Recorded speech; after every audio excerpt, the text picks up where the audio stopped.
Hello, everyone, and welcome to Better Living Coaches. I'm your host, Deanna Danski, and we have with us Steve Chandler, the amazing. And today we're going to be talking about a topic that is so important for so many of you high achievers out there. And it is the topic of high expectations. You might be familiar with that, high expectations of yourself, of other people, of your family, of your coworkers or bosses. And we're going to get a little bit into what it's like to have expectations, the results of having expectations, and what we can do to maybe circumvent those expectations and create a better situation for us to move forward with agreements. And now Steve is like the king of expectations versus agreements. So we're going to talk about that. And first, I just wanted to say, Steve, thank you so much for showing up for this show today. I really appreciate that you have an agreement with me to show up and that we don't have any expectations of each other. And I just want to ask you, what is it about expectations versus agreements that that really makes it important to hold an agreement versus expectations? Yeah, I think the people I work with, the clients and various coaches and non-coaches, leaders in business, when they have a lot of expectations, both in the business world and at home, they have a lot of judgment of other people, a lot of disappointment, and lots of misunderstanding. So, for example, if you and I sort of expected me to be here on time and you were expecting it, but we never really had an agreement that we'll meet at a certain time and I'll come on and we'll talk. I might be thinking, well, I can cruise in late. What does it matter? We're going to record it anyway. I'm busy. She appreciates that. And then we're both creating stories of judgment about each other, and the relationship gets worse and worse.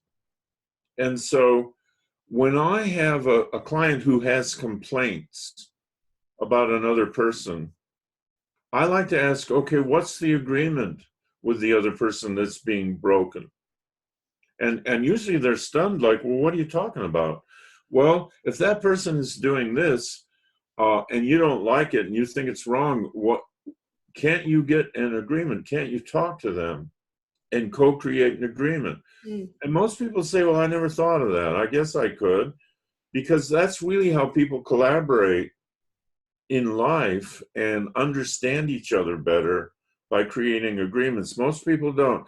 They just expect their significant other, their partner, to be a certain way and to listen to them and all this, and then they expect people at work to be a certain way.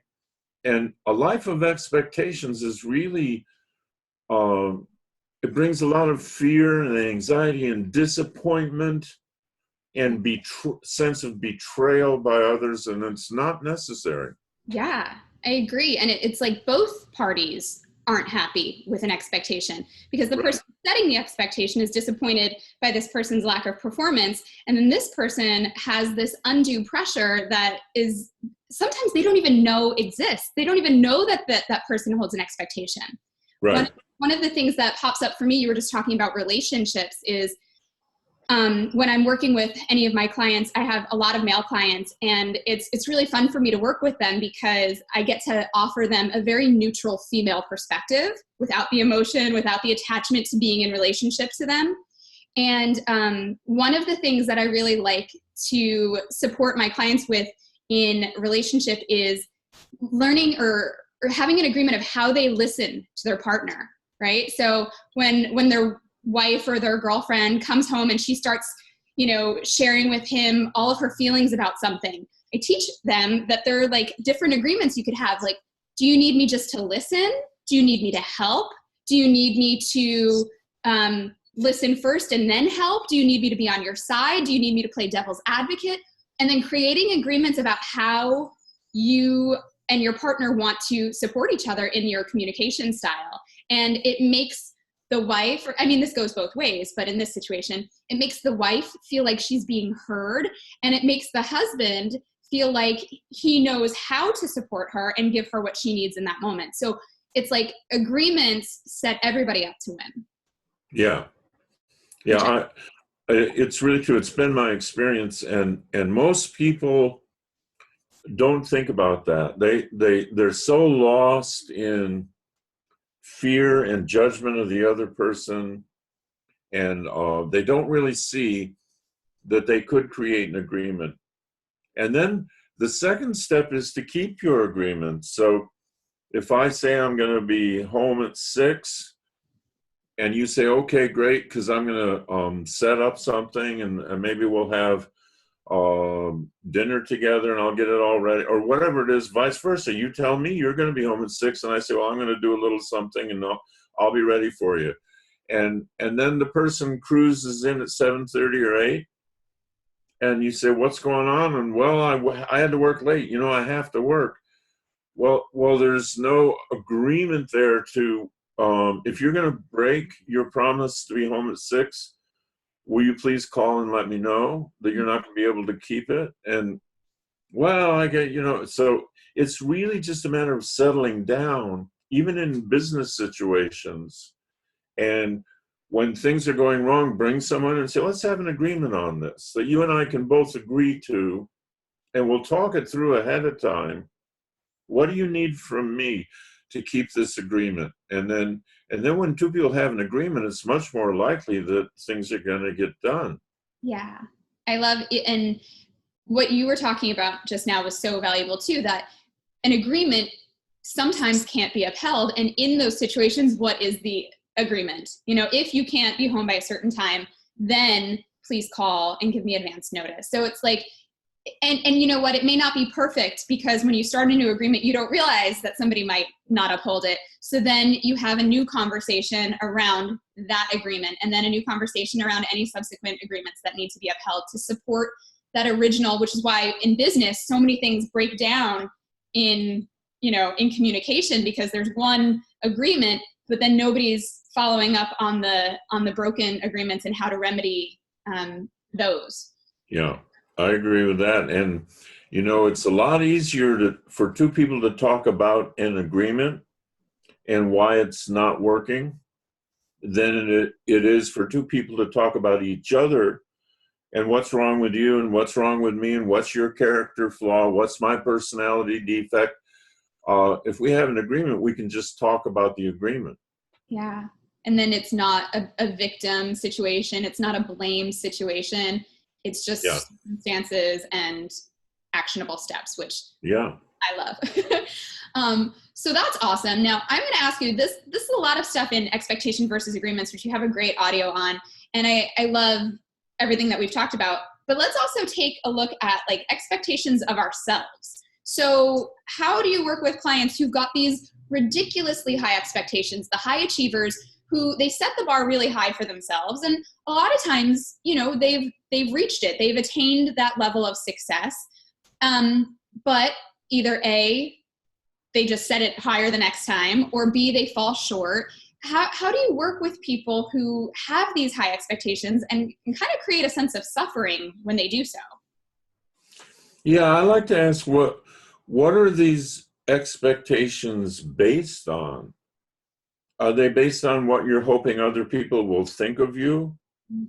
And are you trying to win the approval of certain people in your world? Are they based on something you really want to accomplish? Because then you can just work out an agreement with yourself and an action plan and have it be less stressful. Mm-hmm. So it's not, I'm expected to, I'm expected to. That's self-generated stress that people don't need to live with. And so these expectations are often just imaginary. I should be doing better.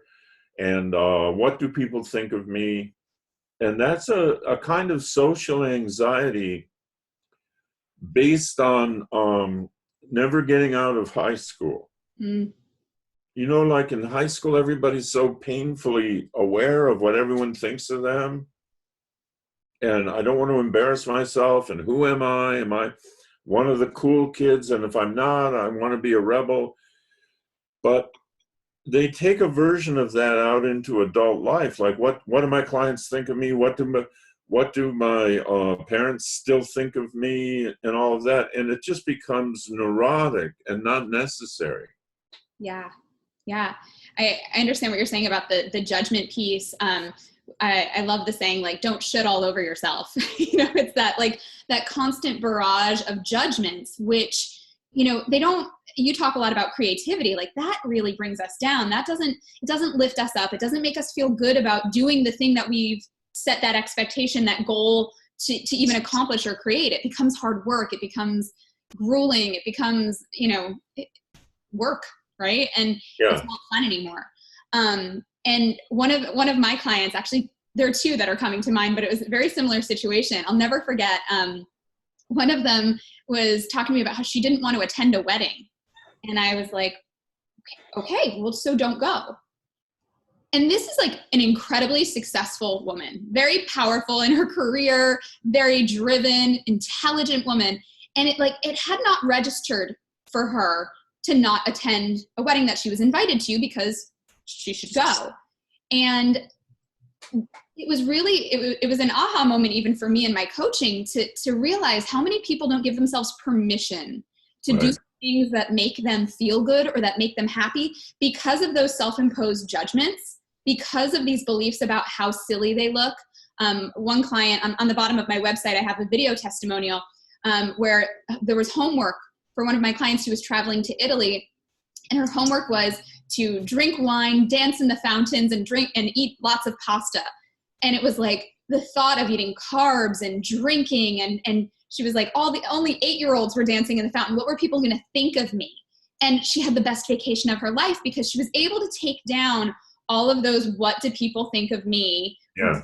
What are people going to see? And then even more so, what am I going to think about myself if those people are judging me? Because that's like, it's one thing to have people judging you, but then what you do to yourself when you think people are judging you, that's like the real pain point for a lot of them. Yeah.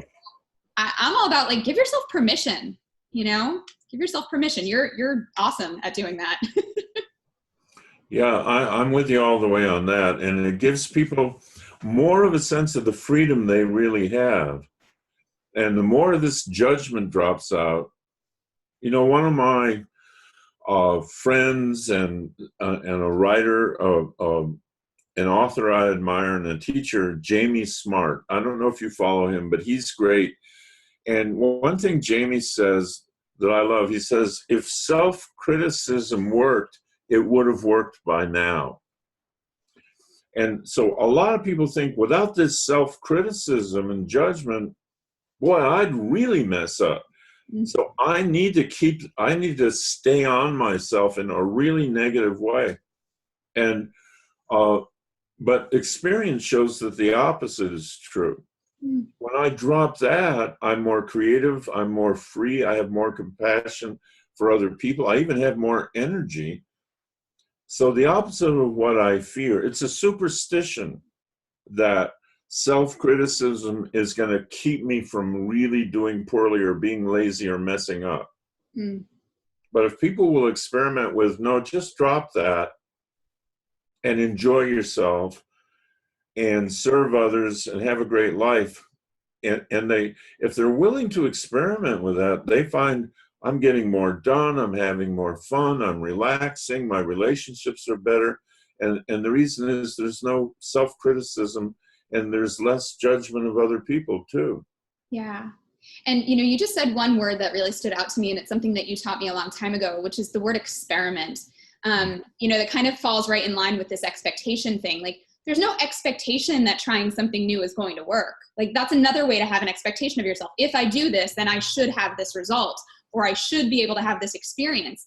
And you really take this experimental process because it keeps you from having an expectation. It's all information, it's all observation, and then you can choose to move forward with that information from the experience. And I like that. A lot of people think, you tell me I can get along without self-criticism. I guess I'll need to trust that. No, you don't need to trust that. If you're willing to experiment, that's all That's all you need. So a lot of people will think, well, should I start meditating, or should I go to that kind of school? And the answer is experiment, find out. Don't try to figure out what to trust and should I trust this. Have an experimentation. And a lot of times I've heard people say, well, I don't know whether to hire that coach or that business consultant. Well, talk to them and find out if they can help you. Don't just hire them on faith. Find out, experiment. Be willing to enter a voyage of discovery. And people say, should I meditate? I'm not sure. Well, why don't you experiment? Does your life get better? Are you more creative? Are you more relaxed? Are you happier? Find out. Don't try to trust it or read about it, and be willing to experiment. Be willing to experiment with agreements too. I don't know, because I've taught agreements to leaders, and they say, oh, we don't have time to make agreements. We just issue orders and hope they get followed. Well, how's that working for you? It's not working. My favorite question. How's that working for you? Yeah, exactly. And then they say, and I say, well, why don't you experiment with it and see if it doesn't save time and improve your relationships with your people. Yeah. And find out for yourself. Don't trust it. Don't try to figure it out in advance. Yeah, I love that. It's kind of like the stitch in time saves nine. Like, address what it is now so that moving forward, you don't have to fix all those problems. Yeah. That makes total sense. I had a question for you, but I forgot. But I have no expectation. I never knew what that meant. What a stitch in time. That's kind of an old world phrase. Does that mean like a stitch when you're sewing?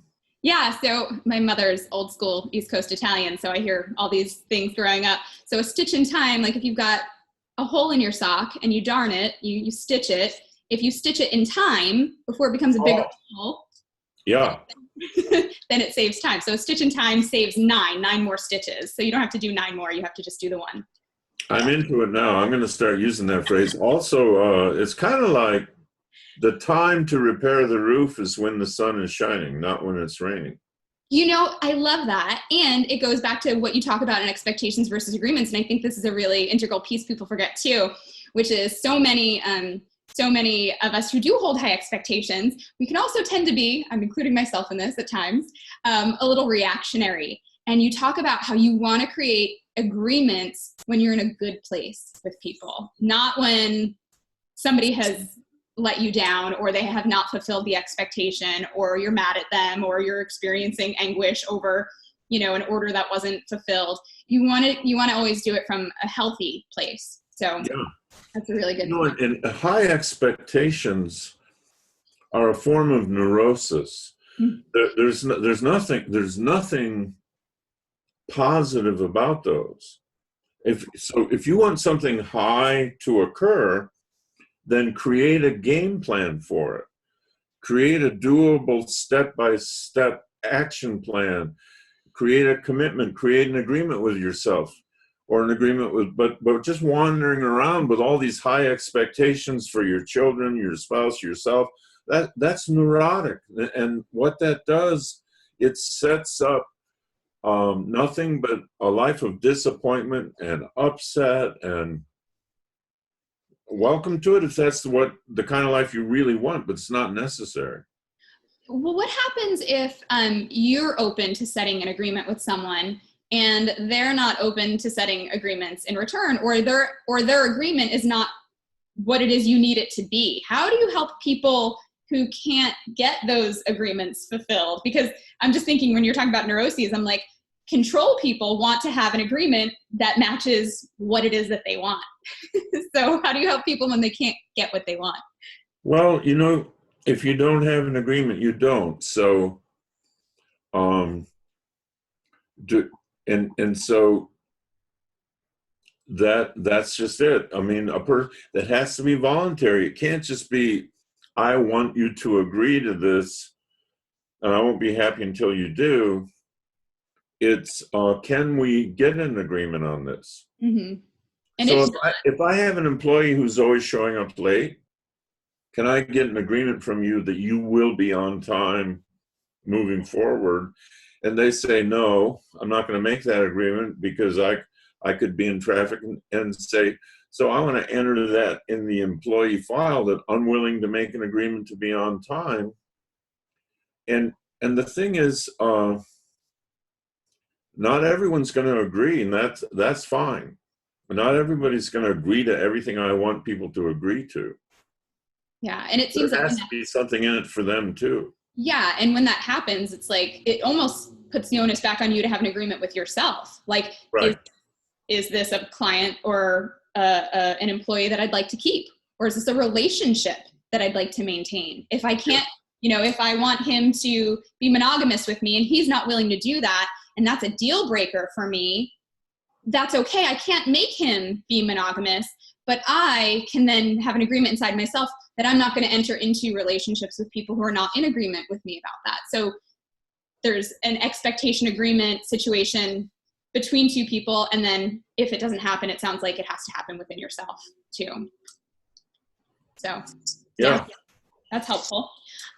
So these expectations that you talk about in the workplace and you talk about them at home, you mentioned earlier that people think that they need to have these self-criticisms. This is what I wanted to ask you earlier. These self-criticisms.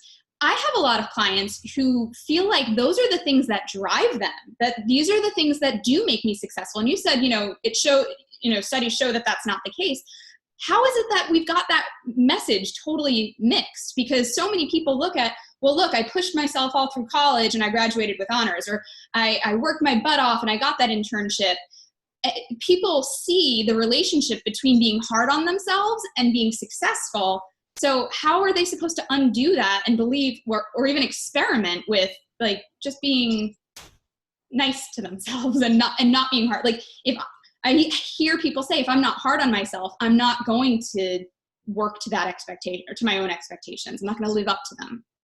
Yeah. And what I want to find out is if that's really true. I mean, I want to say, are you sure that's true? Mm-hmm. Because it might have worked for you, but it was stressful. It was unpleasant. You were always pushing yourself. You weren't living in the now and really enjoying the moment along the way. Mm.